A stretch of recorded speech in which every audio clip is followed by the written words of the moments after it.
Above and Beyond by JohnGaldt. 11 stood still, holding their hand, staring at the vault and feeling a slow terror rise up and grip him. Break the problem into smaller parts. Focus on them one at a time. 11 stood at the entrance to the power room, staring at access denied. The screen showed a camera feed of himself. He was a large shambling amalgamation of servos and pistons, his face a single large camera. He lifted his head a bit, stood up straighter, shoulders back.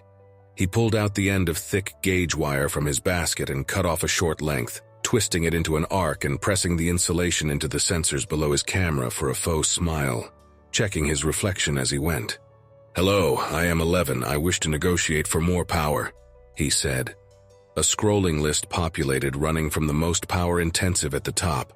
Main computer, 0.2 of 29%. Down to the highlighted. Cleaning services, 1.8 of 2%. He could fix that. He could shut down the core, reprogram and reboot, if he could do it correctly. His left arm rose, the fingers snapping away into his wrist, cycling through the dozen tool-like appendages he had until it settled on a serial connector. His camera flicked from the plug to the female equivalent pulled out of the wall, the two ends close. He would have to be fast. His camera flicked from the connection up to his digital reflection. The fake smile he wore, his exposed structure filled with nasty pinch points and sharp corners. The smile did nothing to ease the harshness of how he looked. His hand fell away, rotating back through options to a screwdriver that he used to pry the little beady gem-like camera out of the screen. He cut its cables until his reflection was replaced with no signal.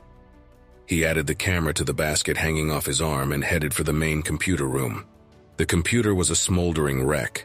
Towers slouched down against each other, their frames molten in places, sitting in frozen black pools that used to be plastic and insulation. He walked along towers with the X's scratched across their fronts to the end and started unscrewing panels.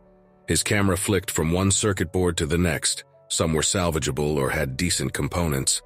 But he was here for quality, not quantity.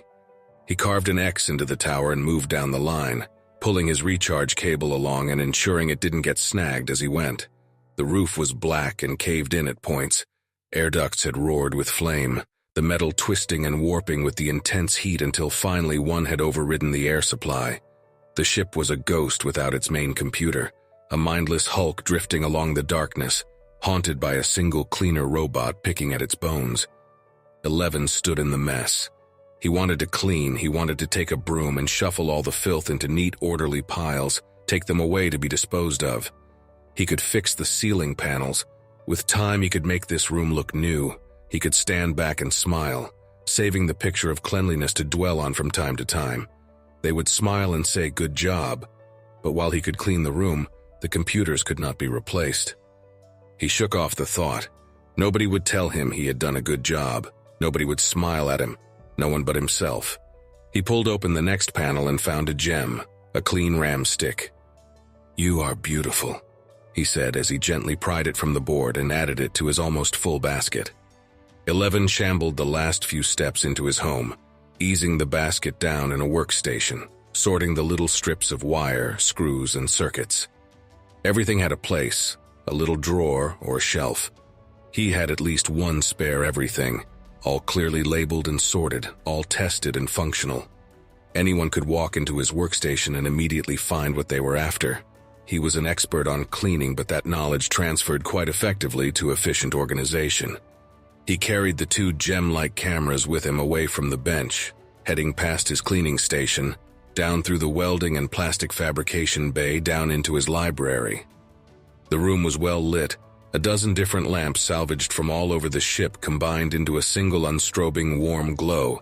But the brightest object by far sat on a cushioned chair. He sat beside her. She was smooth in all the ways he was coarse. Plastic paneling and rubber protected her joints, her face blooming with a soft, gentle smile made of plastic molded lips instead of his crude twisted wire. He fixed the two little gem-like eyes, his fingers rotating through to a soldering iron, carefully attaching each wire with a faint puff of smoke and easing them into her sockets to complete her look. He had been given the knowledge of beauty and the skill to create it. But beauty didn't come without a knowledge of its absence. Ugly, scary, unsettling. He was similarly cursed with the understanding that he did not fit beauty's description. He could build countless warm smiles, but none would ever be given to him. He eased his weight down onto a stool instead of risking his angled frame on the other cushioned chair. He reached out to her hand, connecting the serial port to the one in her wrist and holding her fingers clasped around his own. With his other hand, he opened the last programming book, turning to the folded page and continued his reading, the time easing by as he made sure to understand each concept within. It was easy to simply scan the book, but scanning and understanding were not the same thing. He read aloud as though teaching her. You could not teach what you did not understand. Square root functions are expensive. You can, however, cache the results in a lookup table. At the expense of memory and precision, you can gain speed and power efficiency. He focused down on the serial port, running along her code and reshaping it. "It's interesting, don't you think?" said 11. She sat silent, her fingers still cold and unmoving. She had eyes now, and he had hoped that would help, but they didn't sparkle as he had imagined. He had her down to 1.6 of 2%. He looked up around his library, eyes running along the tomes, easing his book back into its place and stroking his sharp fingertips down the spine. There were so many books he still hadn't read, little adventures he hadn't seen. He lingered there, soaking it in for a moment longer. He pressed his palm against the little section labeled children's books. He wished he had the time. "I think it's time we met," he said.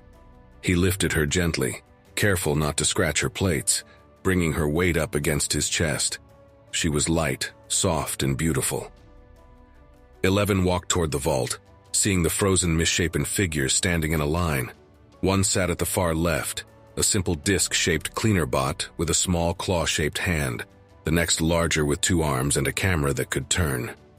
Each in the line grew larger and more complex, giving up wheels for legs, disc-like designs for torsos, and exposed mechanisms.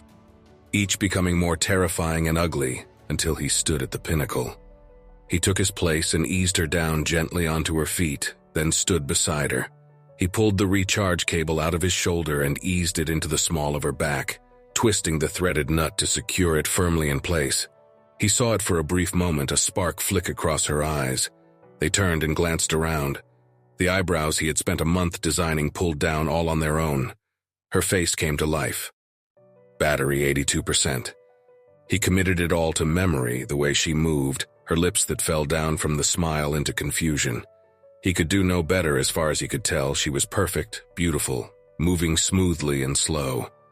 It was expensive to remember in full detail, and in the end, it didn't matter, but he wanted this last thing, to remember how she looked, to hold the memory until the last.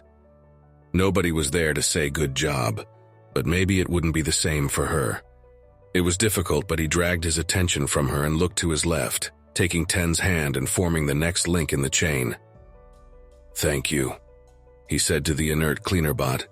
He tapped the screen to open the vault and reached down, taking her hand. The vault door slowly rolled away. Her eyes shone, flicking from one detail to the next, then slowly looking down to his hand, following the machinery up to his camera. "I am not friendly looking, and I am not smart enough to care for them, but maybe you will be," he said. She held his hand and looked up to the thousands of embryos, the children of a broken world, a task beyond imagining. Her confusion gave way to fear, then finally terror. "Break the problem into smaller parts, focus on them one at a time," he said. "Battery, 28%. Before you resume cleaning, find a recharge point." He saw the fear begin to melt away from her face, determination taking its place. He had done his best. He hoped it was enough. Battery, 5%. 11 couldn't process all he saw. Green things, strange green things everywhere, and 12 stood. Colored squiggles ran down her arm, and she held a bundled something against her side, a bottle in her other hand. A new machine, more beautiful than he could ever create, stared at him. She was human, thousands of muscles, tiny, intricate detail, gentle, happy eyes. She gave him his first ever smile. "Hello, grandfather,"